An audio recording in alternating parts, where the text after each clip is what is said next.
Alright, we got the tanning booth going. I'm just gonna let this roll. That tank doesn't have a lot of gas in it, so I'm just gonna let this roll, let this warm up. We're still in the 40s, between the 40s and the lows are in the 40s, and the highs are in the high 50s, low 60s. So I really think that's what's causing my gel coat to it's dry on the surface, but it's not cured. So I'm still dealing with that, and I'm just hoping the time will work itself out with that. But anyway, while this is going, I'm gonna be in the garage working on outdrive. Alright, so we're back with the stubborn outdrive. Yeah, we're about to unstubborn it in just a minute. I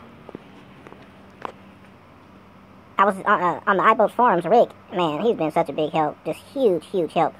But anyway, he was telling me that the trim cinder, or the part that's beneath that Hexbolt that we're trying to take out in here, it's not like you're going steel to steel, and that's why I was not wanting to lean on it when I was using the 3/8 and the crescent wrench. I didn't really want to lean on it, because if you booger up the top of this head of this boat, man, you are really, I don't have the flash on, but if you booger up the tip of that boat, man, you're in a world of hurting trying to figure out something to do with that.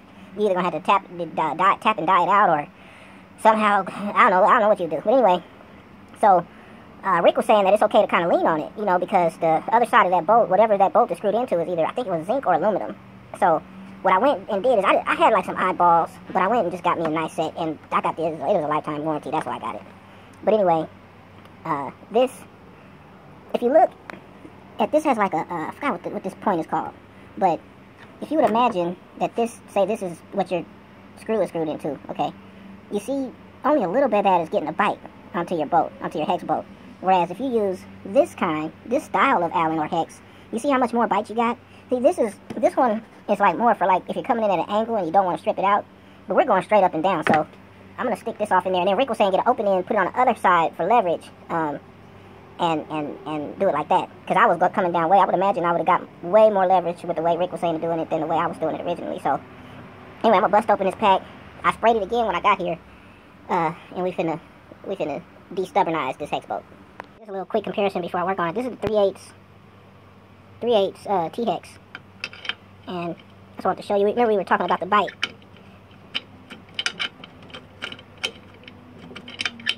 All right. Okay. See, look at that. All right. Now we use the 3/8 regular or whatever. Man, my depths are saying when you holding the camera in one hand and trying to do something in the other hand, it's a whole lot. Okay. Now see, there's almost virtually no wiggle at all. And they advertise on the package that they do something to the tips of this particular style one to make it have more bite. But anyway, but just to show you, there's a lot less slop in there with the same size hex or Allen. So let me go grab this combination and get this boat off. Alright, so lefty loosey, tighty righty. Counterclockwise. You're loosen. Here we go.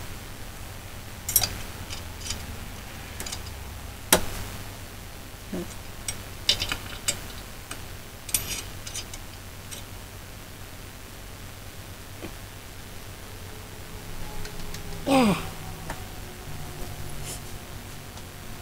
Let me try it.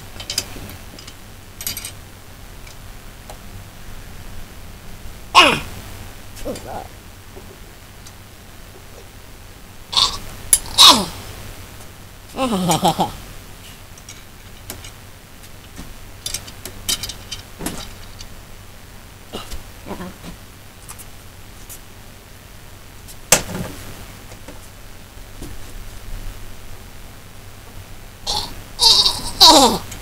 Oh my gosh.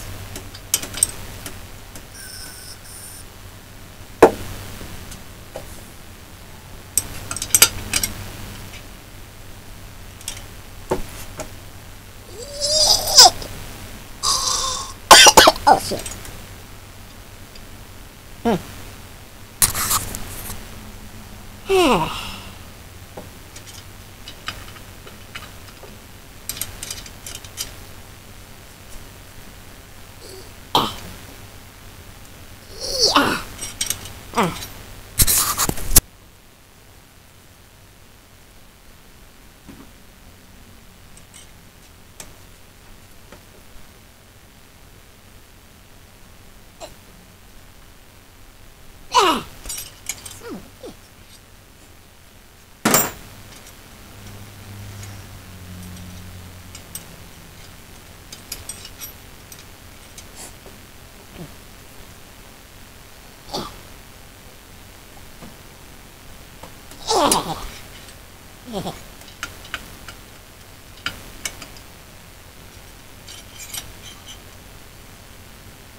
Alright, so 9/16 was too small, so I grabbed a 5/8, and I'm pretty sure it's standard. I don't think it's metric.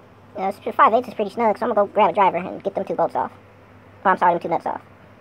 Alright, so I mean, Scott's got probably every tool imagined, but I couldn't find the 5/8, so it's here. It's just not here. It's here. It's just not here. So I settled for the next best thing. I pulled a 16 milli, and yeah, luckily they're real loose. I mean, no, not real loose, but it just wasn't a fight to get it off. Alright, instead of looking like a like a circus act, I'm gonna jump on YouTube and then jump on the iBolts forums and see if I can figure out some tips for separating the upper from the lower once you get the bolts off, once you get the nuts off. So let me do that, and I'll be right back. Alright, man, Wayne Coyle for president, man. You're gonna separate your outdrive, jump on YouTube, look him up, Wayne Coyle.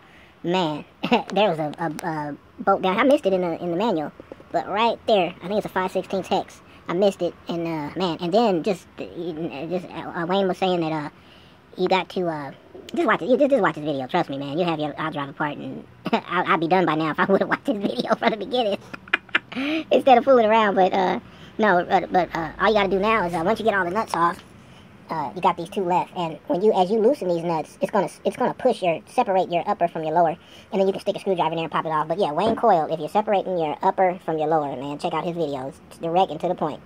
All right, let me finish getting this apart.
Alright, so here it is. I ordered my water pump kit yesterday, so it should be here in about a week. I don't know what I'm looking at, so I I can't tell a bad part from a good part, but no. It does look like I'm missing an O-ring right there, but, you know, who knows? Maybe it doesn't. Something doesn't go there. Let's see. I shouldn't be using this linty rag on here, but that looks okay. I mean, it's not chewed up or bent. It looks alright. So yeah, I got the water pump kit. It came with the water pump housing. It came with the base. Some seals that stack up somehow underneath, and came with an impeller. I'm pretty sure it came with the impeller too. So yeah, when I do that, I'll look up and see if in fact an O-ring goes there. I don't know, but yeah, man, I want to thank Wayne Coyle and Rick Stevens, man. Them guys are sharp. Wayne put up a video on how to separate it, and Rick's just been, man, he's just been on point 100%. You know, man, he's batting 100% with me, man. Everything he says is true. I know that sounds kind of funny, man, but Rick knows his stuff, man. So, thank you, Rick, and thank you, Wayne. Wayne, you probably never see this, but I appreciate you posting that video because it helped me get my out drive separated. I'll go look at the upper. This is the gear housing. Let me go look at the drive housing.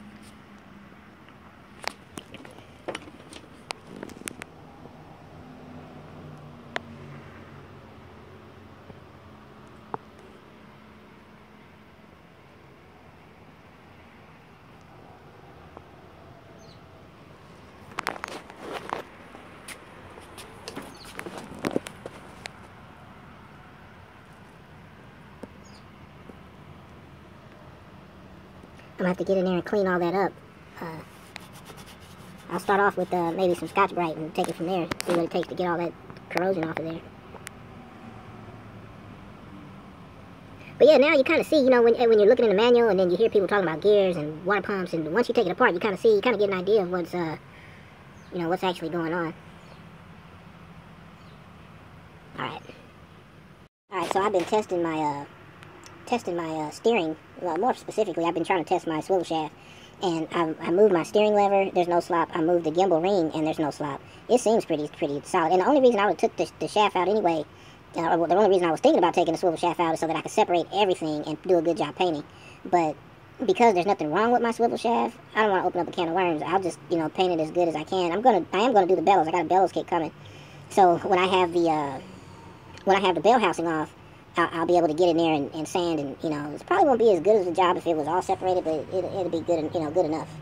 I'm gonna do as good of a job as I can do without separating the gimbal ring from the gimbal. All right.